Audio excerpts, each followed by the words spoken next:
Hello again, Vinyl Community. It's Matt here, and I've got a stack of Beatles albums to show you guys. Now, um, these are all stereo issues, reissues, mostly from the 70s and 80s that we're going to look at.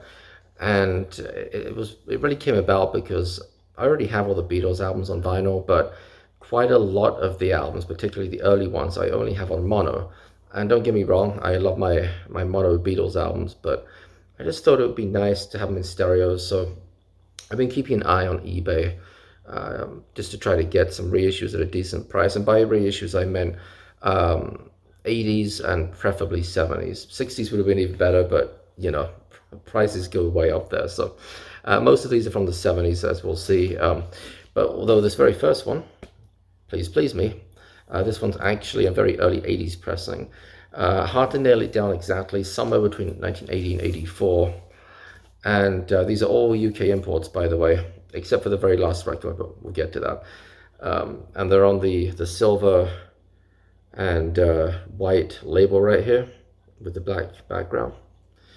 And like I said, this one's from the very early 80s, and no barcode, which is nice. And they sound really good. Their condition was excellent for all of these. And I think I paid anywhere from $15 to $30 for each one, depending on the record. Most of them are from the same seller, actually. This one was not, but most of them were. So, the second album with the Beatles. This is a 1976 pressing from what I can gather, and I'm not going to show you the labels for all the records. They're all that silver and white label for the most part, including this one. But there is a difference with this one and the next few albums in that they have a sticker right here. You guys can see that. It says Gem Records Import, South Plainfield, New Jersey, and Reseda, California. So at some point, presumably in the 80s, these were imported by Gem Records, I guess, unless Gem Records were the ones doing the import. But I think Gem Records was like a record store, maybe? I don't know, somebody can tell me. I did look it up, but I forgot. So yeah, you can already tell just from looking at the front cover that this is a later pressing from the stereo lettering. The fact that their faces are lit more, you can see more, especially John's face here. And the very early pressings, these were darker, and then they lighted them for some reason. But yeah, on the same label, that Gem Records import stereo, and yeah, this is a 1976 pressing. Next up, we have A Hard Day's Night. This one also has the Gem label right here. And this one's from 1976 as well. And this is a really good sounding pressing. Just from the research I've done, it turns out that these silver and white labels, particularly from the 70s, are very well regarded. A lot of them were cut from fairly early stampers and so on, from what I can tell. So next up, Beatles First Sale. Again, we've got our Gem Records import label right there. This one again is from 1976, same silver label as the others. Really, again, a really nice sounding record, and it does sort of complement the mono copy that I already had.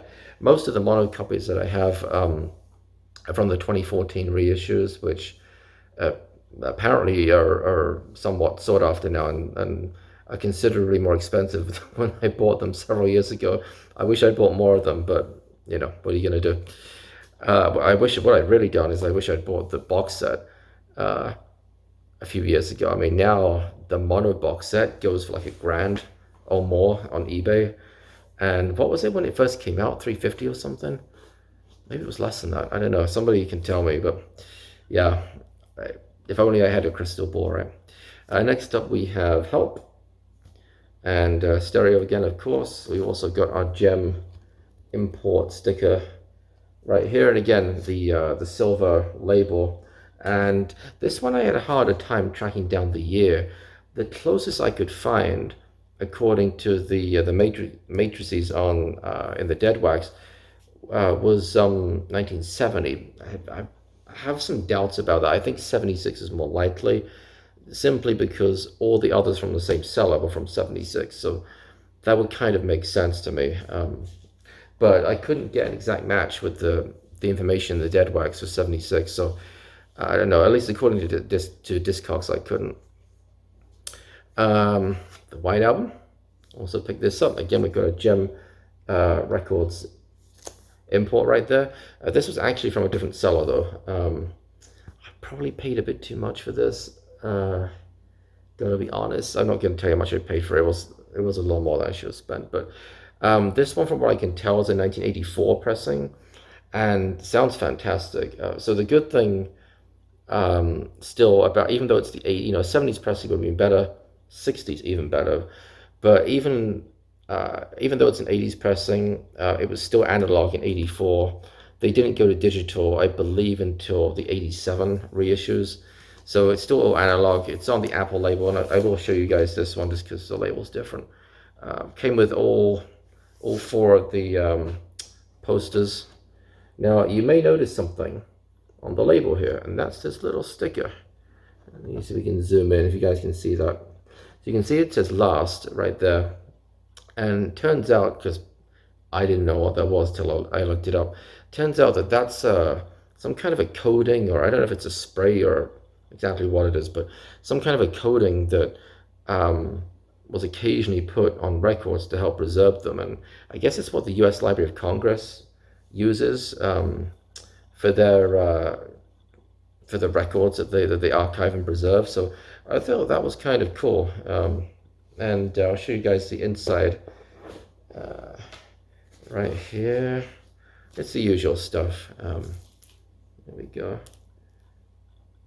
You've seen it 1,000 times before. Nothing different. Not numbered, of course, with this being an early 80s pressing.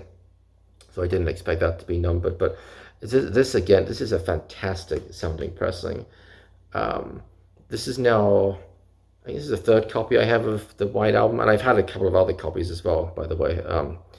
I've previously had a 60s pressing. I don't remember if it was a UK or a US pressing. I think it was a UK, which I would have kept. I just didn't keep it because of condition. It skipped in a couple of places. It's getting a little rough around the edges, and to this day I still kind of wish I kept it, but I didn't. And I've also had a reissue. I think it was must have been a 2012 reissue because it was in stereo, which I thought sounded atrocious, so I didn't keep it. Apologies to anyone who has it and likes it. I just didn't care for the sound. It sounded muddy to me. And anyway, so for a little while since then, I've had a 95 direct metal master copy, which I like. It does sound very bright, which I think is partly because it was sourced from digital, and partly because it's DMM, direct metal mastering, which is known to give a bit of a brighter sound. But this one is easily the best sounding one that I have, although I do have the Giles Martin remix too, which is good, but this one probably beats it out. I mean, it's really energetic and dynamic. I mean, when Back in the USSR kicks off the album, I mean, it's kind of, like being launched in a rocket ship sort of thing. I don't know how to describe it, but anyway, that's the White Album. And then finally, last but least, unfortunately, but still, it's the Beatles at the Hollywood Bowl. This was from, it wasn't part of the same order, but it was from the same seller as those several with the label on, I think it was. And it's only $10, so I put in a bid, no one else bid for it, and what the heck.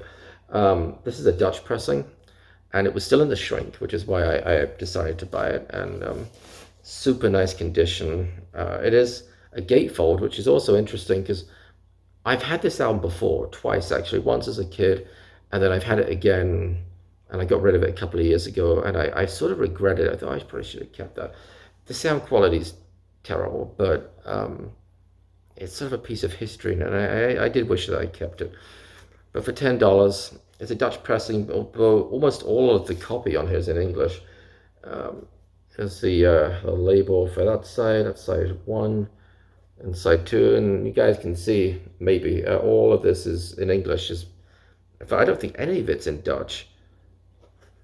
Even where it says made in Holland is in English. So, yeah, literally none of it. It's on the EMI Bovema Holland label. 1977 pressing. So very nice. I actually haven't listened to this one yet. I have listened to all the others, but this one honestly I got more for kind of collector sort of purposes, and nostalgia, I guess too, since I did have it as a kid. But yeah, I don't remember it being a gatefold before. I really don't, but maybe it was, and I'm just not remembering. So, but I couldn't pass it up for $10, still in the shrink, 70s pressing. I had to grab it. So that's it. I do have, is it two or three? At least two more Beatles albums winging their way to me at some point in the next week or two. So stay tuned for more videos about one in particular, which I'm very excited about. But I'm not going to give anything away. I'll show that when it comes and when the time's right. So thank you as always, guys, for watching. I always appreciate everyone's comments and everyone who subscribes. And yeah, thank you for watching. Until next time. Bye-bye.